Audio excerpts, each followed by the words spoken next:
Ka Lumshnong YWSC kala pelim ya ka Clear East YWSC da ka jinga shoot penalty da sawla lai bat kala yu ra sendan ya ka nam lahduh haka second division football tournament ka balong hamadan plang plastik hadation room haka khat pratrik nailar ya ka ni ka lumpung ya lek kai la penya da ka East Giant Hills District Sports Association EJHDFA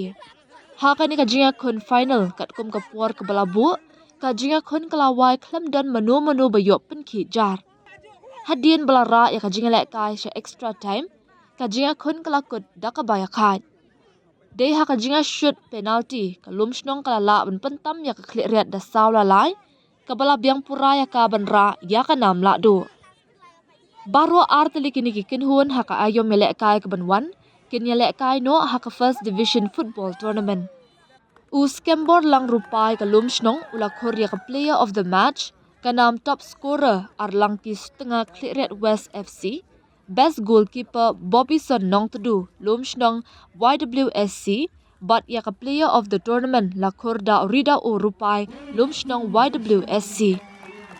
u kongsan grimlang dekhar but usumbut kongsan Moses swear kila sami ki khusnam ha ka jingadan lang umentri sorkar kermen shila MDC Sumer Krison Langstang but MDC Rembai Clear Violet Lingdo daloi ke ilakar narpu uman bhag kendo but kinongkit kambat khad EJHDFA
What do I remember? Using a condom every time? Yeah, I remember. I don't ignore it. Using a condom every time during sex is really important.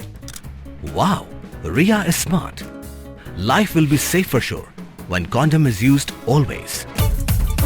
Don't think no, remember once more.